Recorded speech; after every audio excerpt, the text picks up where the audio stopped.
बिस्मिल्लाहिर्रहमानिर्रहीम। अस्सलामु अलैकुम वरहमतुल्लाहि वबरकातुहू। नबी करीम खातमुन नबिय्यीन सल्लल्लाहु अलैहि वसल्लम शाबान और रमज़ान में ये दो सूरतें बहुत ज़्यादा पढ़ा करते थे। इन सूरतों पर 70,000 फरिश्ते मुकर्रर हैं जो पढ़ने वाले के लिए दुआएं करते हैं। शाबान और रमज़ान के महीने में कुरान की तिलावत का ख़ास एहतमाम हर घर में करना चाहिए। हज़रत नबी करीम सल्लल्लाहु अलैहि वसल्लम शाबान और रमज़ान में कुरान की तिलावत कसरत से किया करते थे और इन महीनों में कुरान पढ़ना ज़्यादा बेहतर और फ़ायदेमंद होता है।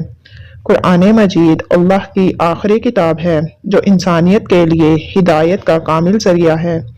इसका हर लफ्ज़, हर आयत और हर सूरत मुकम्मल रहनुमाई फराहम करती है। कुरान की तिलावत से दिलों को सुकून और रूह को तस्कीन मिलती है।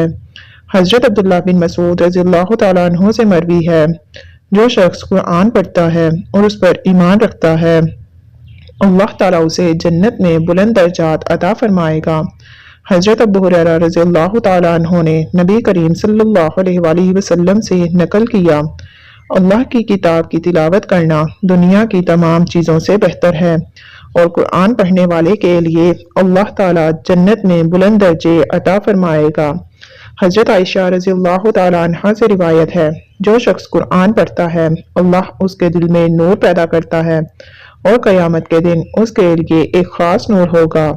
हज़रत आयशा रज़ियल्लाहु ताला अन्हा ने फरमाया कि नबी करीम सल्लल्लाहु अलैहि वसल्लम रमज़ान के महीने में कुरान को बहुत ज़्यादा पढ़ा करते थे और जब हज़रत जिब्राईल अलैहिस्सलाम आपके साथ मुलाकात करने आते तो आप सल्लल्लाहु अलैहि वसल्लम कुरान की तिलावत फरमाते।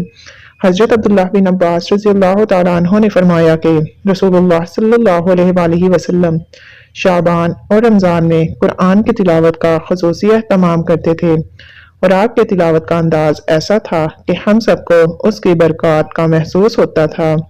हज़रत आयशा रज़ियल्लाहु ताला अन्हा से मरवी है कि नबी करीम सल्लल्लाहु अलैहि वसल्लम रमज़ान में अपने सहाबा के साथ कुरान पढ़ते और उनकी मदद से ज़्यादा कुरान पढ़ने की कोशिश करते। मेरी प्यारी बहनों और भाइयों, इन हदीस से हमें ये सबक मिलता है कि रमज़ान और शाबान में कुरान की तिलावत को अपनों मामूलात का हिस्सा बनाना चाहिए और जितना हो सके कुरान की तिलावत करनी चाहिए। कम अज़ कम एक दफ़ा मुकम्मल पढ़ना चाहिए और अगर ज़्यादा हो सके तो उससे भी ज़्यादा पढ़ लें। तो नाज़रीन, नबी करीम सल्लल्लाहु अलैहि वसल्लम की पसंदीदा सूरतों में से दो सूरतें जो आप सल्लल्लाहु अलैहि वसल्लम शाबान और रमज़ान के महीने में कसरत से पढ़ा करते थे, वो ये हैं सूरह यासीन और सूरह दुखान। सूरह यासीन को कुरान का दिल कहा जाता है। नबी करीम सल्लल्लाहु अलैहि वसल्लम ने फरमाया, जो शख्स सूरह यासीन को दिन में पढ़ता है अल्लाह ताला उसके तमाम मामलात को आसान कर देता है, रिज़्क़ में बरकत आती है, मुश्किलात दूर होती हैं और अल्लाह की रहमतें नाजिल होती हैं।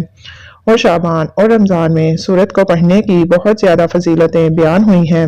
इसी तरह जो दूसरी सूरत है सूरह दुखान की तिलावत से भी बड़ी बरकतें और फजल हासिल होता है। नबी अकरम सल्लल्लाहु अलैहि वसल्लम रमज़ान में इस सूरत को बहुत ज़्यादा पढ़ा करते थे। सूरह दुखान को पढ़ने से इंसान की दुआ कबूल होती है, रिज़्क़ में बरकत आती है और अल्लाह ताला की इनायत से दिल को सुकून मिलता है। तो मेरी प्यारी बहनों और भाइयों, एक और हदीस में फरमाया कि इस सूरत की तिलावत से जन्नत में अल्लाह पाक एक खूबसूरत महल बना देता है। तो रमज़ान और शाबान में आप इन सूरतों की कम अज़ कम एक बार तिलावत लाजमी किया करें, बल्कि एक कुरान की तिलावत लाजमी करें। कुरान पाक को पढ़ने का मामूल बना लें। तो नाज़रीन कराम, मज़ीद वीडियोज़ देखने के लिए मन दीन ऑफिशियल चैनल को सब्सक्राइब कर दें।